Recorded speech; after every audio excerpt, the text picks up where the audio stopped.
गुरुदेव प्रणाम। प्रणाम। गुरुदेव, महाभारते जख धर्मराज युधिष्ठिर के प्रश्न करछिन कह पंथा, उत्तरे युधिष्ठिर बोलछिन महाजन जेन गता सह पंथा। ए विषय আপনার কি বক্তব্য?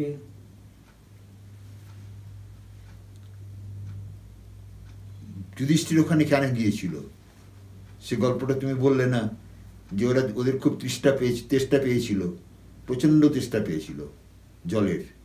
তো ওই সুযোগটা নিয়ে ধর্মরাজ, যিনি ধর্মের সত্যিকারের যমরাজ, তিনি একটা সরোবর তৈরি করেছেন, মায়া সরোবর, আর সেখানে বক হয়ে বসেছিলেন।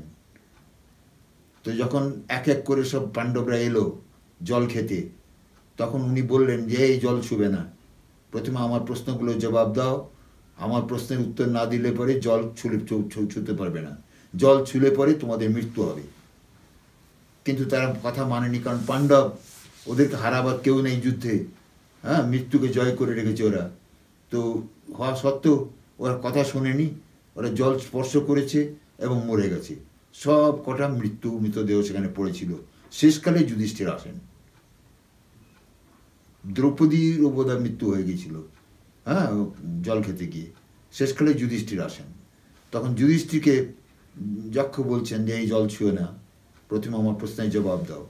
তো যুধিষ্ঠির বলছে বলুন, প্রশ্ন করুন। তখন এক এক করে প্রশ্ন করেছে, তার এক এক করে উত্তর আসছে। তো একটা এই প্রশ্ন, তার মধ্যে একটা প্রশ্ন হচ্ছে এই যে পন্থা কি, রাস্তা কি? অপূর্ব কথা।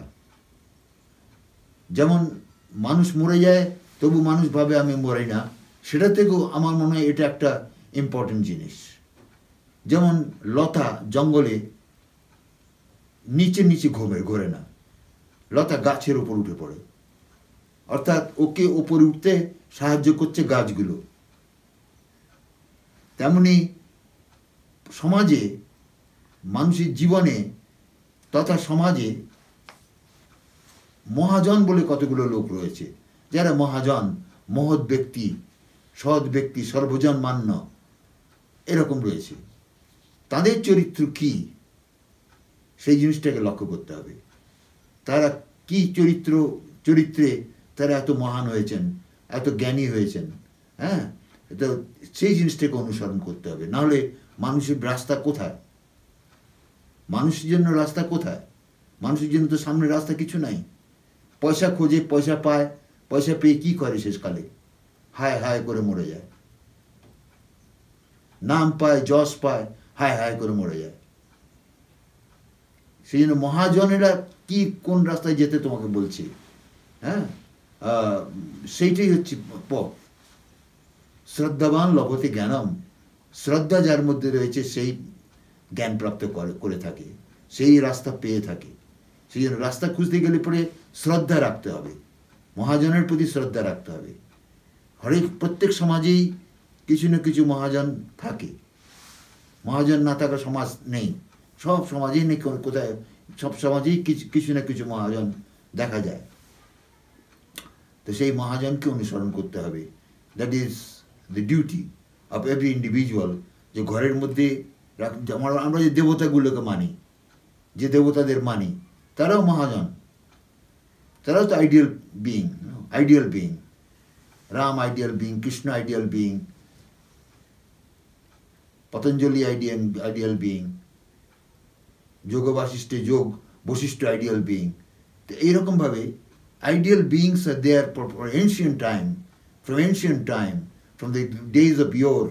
The great men, they are coming on earth to carry the message of God, through the vistas of time.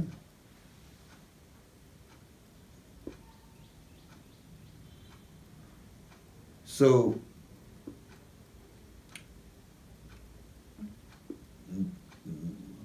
সেই জন্য মহাজনকে পুজো করতে হয়।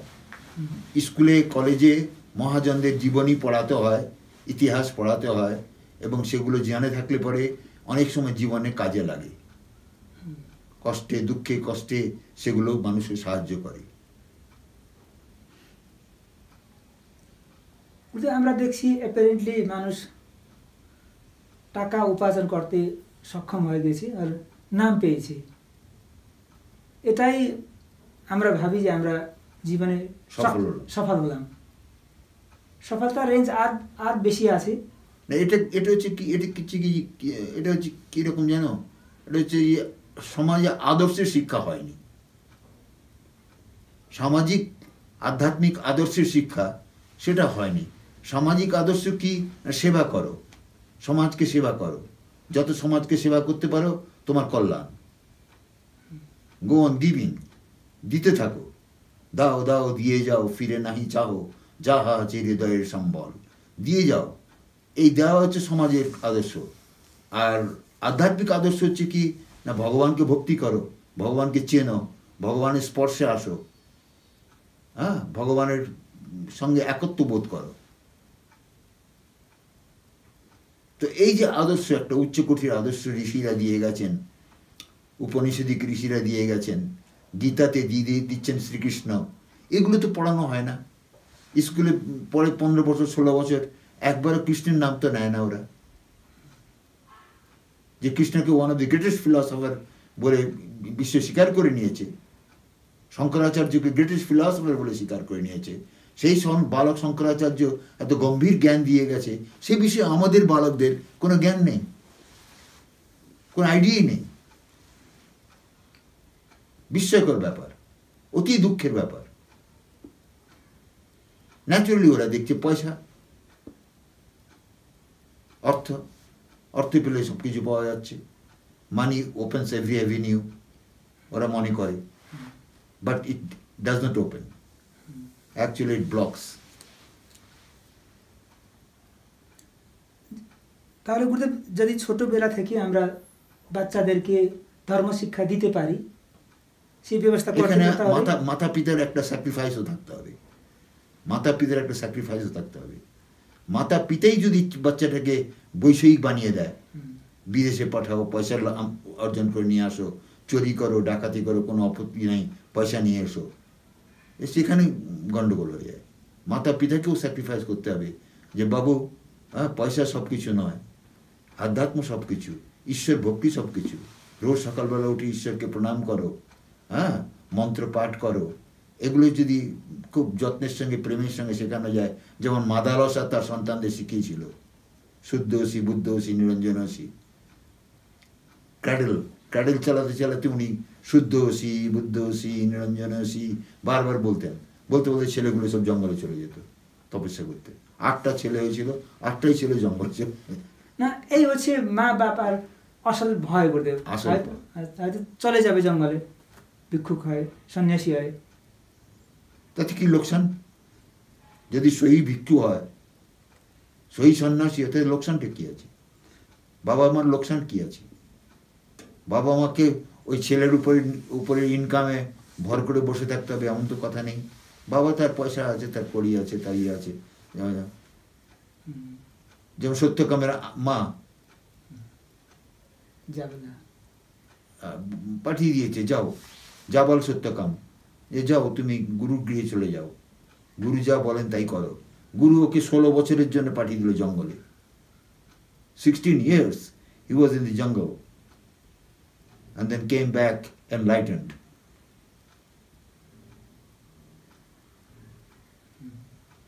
কাজে আইডিওলজিটার গন্ডগোল আছে। There is some problem with the ideology. No ideology has been taught. No ideology had been inspired and kindled in the children.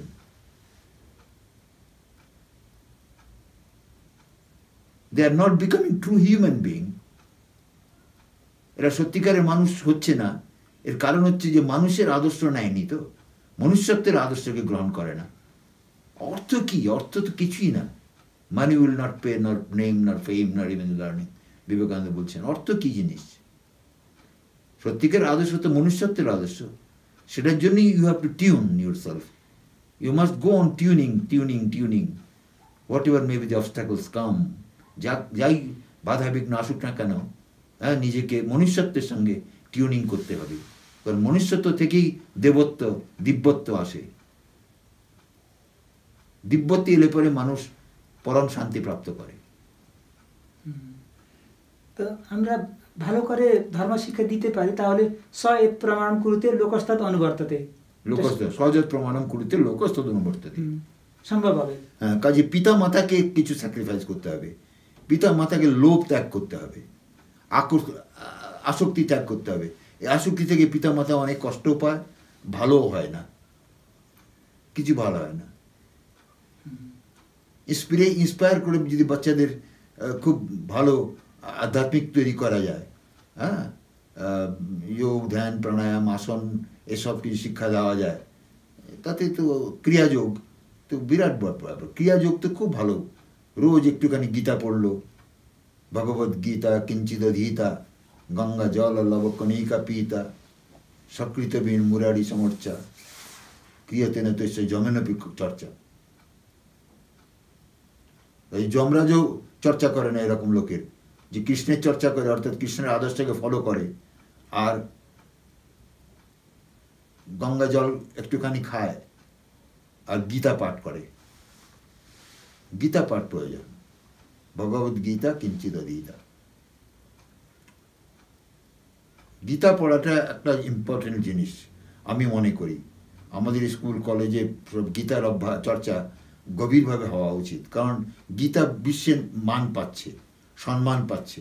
বড় বড় সায়েন্টিস্টরা পর্যন্ত গীতাকে প্রশংসা করে গেছে, হ্যাঁ, আইনস্টাইন পর্যন্ত গীতাকে প্রশংসা করে গেছে। কাজে এই যে গীতা সর্বমান্য হয়েছে, তার চর্চা স্কুল কলেজে নেই, এটা একটা অভিশাপ। আমি মনে করি এটা একটা অভিশাপ, এটা খুব একটা আত্মঘাতী প্রোগ্রাম। গীতা পড়ানো হচ্ছে না, যে ট্রিগনোমেট্রি পড়ানো হচ্ছে, যে ট্রিগনোমেট্রির ব্যবহার আমি পাইনি, আমার জীবনে আমি পাইনি।